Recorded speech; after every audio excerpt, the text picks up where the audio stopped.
have these. They're like boxer briefs. The most comfortable thing is where they have like no band at the top. So comfortable. First question is, how did you become involved in Smuggler Ransom? How did I become involved with Smuggler Ransom? You emailed me? I mean... Brandon emailed me? Okay, thank you. Yeah, this is going to be difficult. Yeah. I got involved with Smuggler's Ransom when Brandon emailed me and asked if I would be interested in scoring the film. And, of course, like every project, I'm like, when's the deadline? Yesterday. So I agreed to do it, and anyway, here I am. Yeah. Okay. When's the deadline? Yesterday.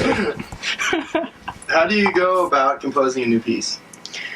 I mean, there's a lot of things that I do in composing a new piece. I guess what I'll generally do is sit down, pick a key, and hit record on the keyboard or the computer, and just start playing. And whatever comes up, whatever comes out. And if it doesn't come out right, then I'll stop, scrap it again, and start all over. Other methods of just randomly picking a new instrument. New instruments often help too, because you have the ability to change things and have different sounds and sets, so that often sparks imagination. But it's usually I play a key that I know how to play in. Okay. Next one. What do you look for in a scene that gives you direction on how the music should go?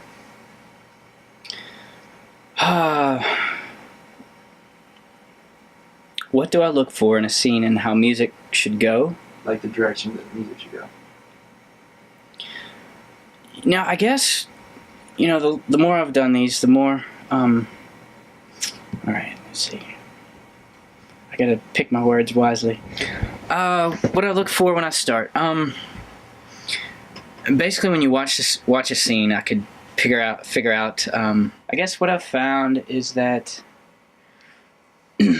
there's certain key points of a scene, and I guess the first thing I do and look for is the pacing of the video. If I can find that pacing, then I can find the hit points. So once I find those hit points, then I can match everything up to that point. And you look at the actor's dialogue, and you try to weave yourself around that. Because you never want the music to be overpowering the dialogue, because dialogue is key. Of any film, that's what the movie's about, is the actors talking and not the music composing the scene. The composer just kind of manipulates the scene and gets it rolling and helps out. So I guess that's the key thing that I'm looking for whenever I'm... Alright. Is it low? Is it really low? No. No, it's fine? It's fine. Okay. What, you were just looking at my shot composition and trying to critique it? Is that kind it? of. Is that it? What? What is it? Oh, motherfucker. Oh, yeah! Right. I was That like- wouldn't be exactly... Nice wholesome Yeah. Christian film. Yeah. My computer crashes all the time, and I just smack it. So that way I don't have to say it. Right. That makes sense. Yeah. Dude, my computer's been crashing lately. I hate it. Alright, what do you think about the acting in the movie? Just be honest, even if you tear it up, I don't care. Alright, what did I think of the acting in the movie? The acting, to be honest, I really thought there were some powerful parts. Should I go into the subject matter? If you want to, Okay. it's your game, dude. Yeah, I don't think you're going to be editing this. There's a lot of parts, maybe I'm just not completely familiar with, very, very strong Christians, and I guess when people just try to push their beliefs on somebody, it just kind of irks me and just, ugh! So I guess in that sense, I wanted to get that feeling of, I don't know, I guess I just wanted to slap the girl and just say, are you kidding me? Quit, It's not about that. You don't try to push your beliefs on them. If someone wants to believe one thing, they can believe that thing. So because of that, it really struck a nerve on me. But I guess any type of acting, and if it strikes a nerve, then they've done their job. Whether it's good, bad, or if you hate a character, you love a character. So I guess the main girl, Carmen, in the movie, I thought she did a wonderful job, and there's some really great points, but at the same time, you're just like, shh, keep it to yourself. keep it to yourself.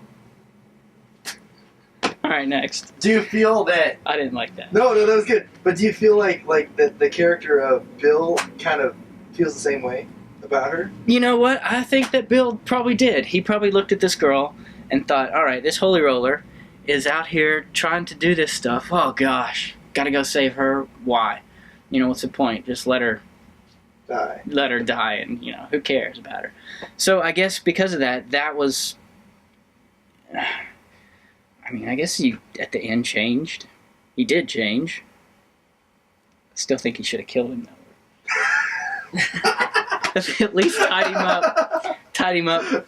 Not just left him. I mean, no, he shouldn't have let him there because he's a criminal. But then again, you know, if he's knocked out, then cuff him, take him with you, punish him back home or something, you know. Don't leave him in the garage for him to come back again. There's a sequel, man. There's a sequel. Yeah. All right. All right, well, there you go. Yeah. Next. We had like 4 planes That's fly over Whatever. during that one, so. I'm in Los Angeles. It can be. that's the way it works, right? It is the way it works. All right, cool. Good. All right, that wasn't so bad. No. Who's your favorite film composer? Favorite film composer. That's like choosing from McDonald's, Wendy's, or Burger King. They're all glorious, but they're just different types of moods. I'd say probably my favorite one is James Newton Howard, just because of his very intimate piano pieces to his high action energy orchestral cues.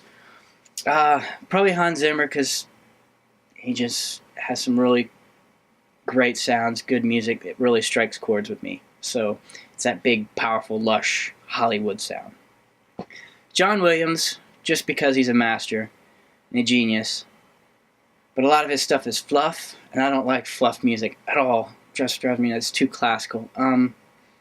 But at the same time, I've also seen John evolve from, you know, classical fluffy music to stuff that you see in AI, which is very ambient. So I think he's got that ability to morph himself. Same thing with Star Wars. You watch the beginning of Star Wars to the end of Star Wars, and they're like totally different pieces of music. I mean, it's just a huge transition. So I think he grows himself, even though he's a seasoned professional. Danny Elfman and his drums.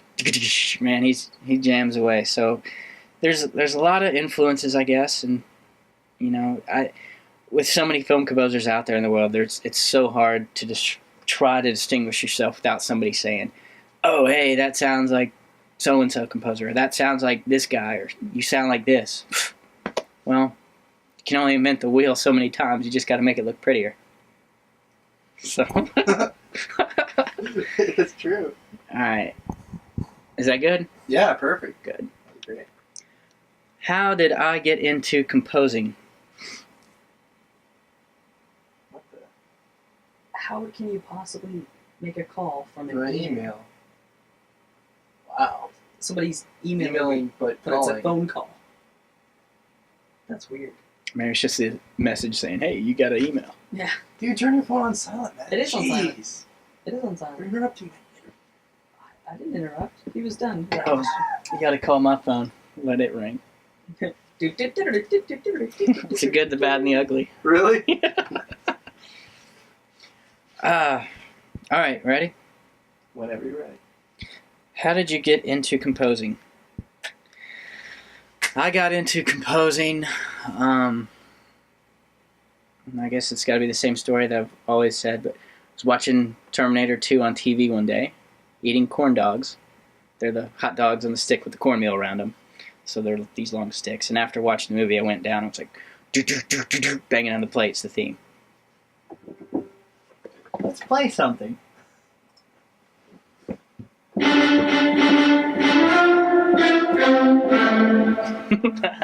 So yeah. Anyway, I played that and then went into the piano into my house and just sat down and started playing by ear. And after that, I was like, I really like music. I liked what it did to me. I liked the feeling. I liked the ability to play, and people seemed to like it. So pushed my music out there to the world. Started giving it out for free. Whoever wants it, take it. It's better, better out than in, I say. So I put it out there. People started downloading it. I told them they could use it for their movies as long as they didn't use it commercially and didn't make money from it, because that would just make me mad. Or not mad, but Yeah, I didn't like that. So it just got to the point where people would use my music, spread it around, and one person the next would hear it, and referrals, and eventually it's starting to come around full circle. Now I've got a small army of directors of people, and I guess that's how I got started. And here I continue in the land that floweth with milk and honey. Los Angeles. And lots of planes. Lots of planes and silicon walking the streets. Yeah. What is my musical background? My musical background is that I've had 2 years of piano lessons, which I absolutely hated. Ray Graham, even though this past Christmas I went and actually visited him, handed him a CD, and said, "Hey, thanks for being mean." And so anybody else that comes through your piano lessons and doesn't want to go at a tempo, those guys are going to be film composers. So anyway, 2 years of piano, and then I played trumpet in middle school, and that's about it. The rest I just play by ear and picked up, learned from different people, or actually the internet is a plethora of information, so that's where I learned everything. I guess that's it. Got any questions? Is that the last one? Mm-mm. Oh, there's more? Damn. What would you say to a young person who's interested in film composition? A little lad. All right, little lads that you want to go in and do film scoring. Push your stuff out there in the world. I mean, probably a good example. Get your music to as many people as you can. There's always going to be critiques. People who don't like it, that are busy or too bogged down with other things. But if you keep pushing your name, keep pushing your work, eventually people are going to listen. People are going to find it. You're going to get a job. That job's going to take you to buy more instruments, more samples. More samples means more inspirations. More inspirations means a bigger library of stuff, a bigger palette to work with. And the bigger palettes means broader ranges. More people are going to hear it. You keep pushing your stuff out there. Do lots of stuff for free, which I'm still doing stuff for free, which is, cool. Because I love it. I love doing my work. And that's the thing. If you have passion and a drive to be able to do something and be able to score films, and no matter what it is, if it's scoring films, making movies, doing it, as long as you are pushing yourself to be bigger and better, learn from your mistakes, every project's going to get better, then you as yourself are going to grow. So if you're growing, you're going to learn, study other people, play the music that you want to play, and if people like it, they're going to start following, they're going to like it too.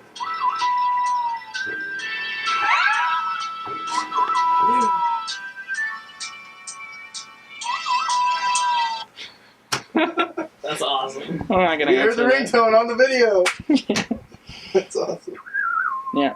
So anyway, that's my thing. So. Is that the last question? That was the last question. Now Matt can have the floor. What other questions do you want? I don't know, if I were watching the thing about the composer, I'd want to know what the heck you do, like, in your program, and like what. Yeah. Like more the idea. Or the idea of like the Let's start with like of it all, right? Start with like the style of music. Like how did you land on like what kind of feel you were going to give the movie, or what kind of genre of music you might try to work with. You know what, genre, every music project is different. So I would say that if I started a piece, it's always the visuals, man. The visuals help out so much. First watching it, you have to be able to look outside the box, because obviously there's no music. There's just nothing but dialogue or a few sound effects here and there. So you have to see the bigger picture. Like, yes, it's not done yet. The visual effects aren't in place. So when you see this, you look at it and you're like, okay, is it going to be a fast energy? Is it going to be a slow love theme? Is it going to be stuff that makes you just feel weird inside? That's what composers are. We're manipulators. Subconsciously, people don't pick that up. They're like, oh, that was such a great movie. Well, that's probably because of the music.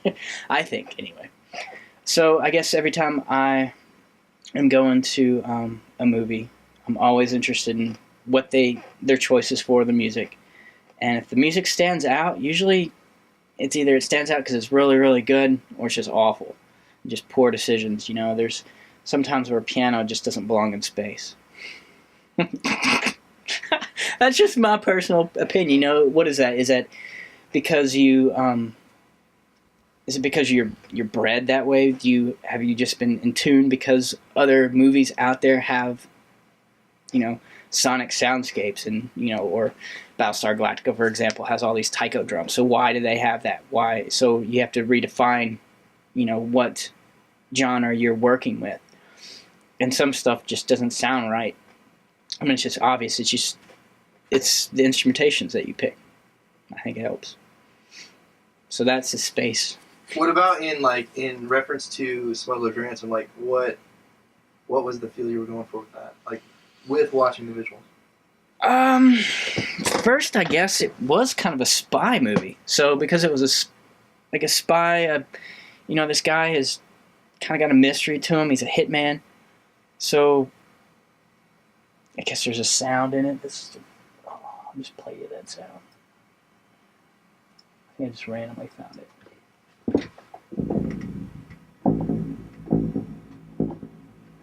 It's like a driving beat, pulse. And that driving, walking sound kind of gives you a sense of urgency. You got to rush, get it done, or where's he going? So, and then there's other things like the cello that can just brings out certain emotions to people. So whenever you come to those parts of those scenes, then you'd pick those instruments and lay them over on top. So then when you have the two characters combined together, you just kind of play that along with... Oh.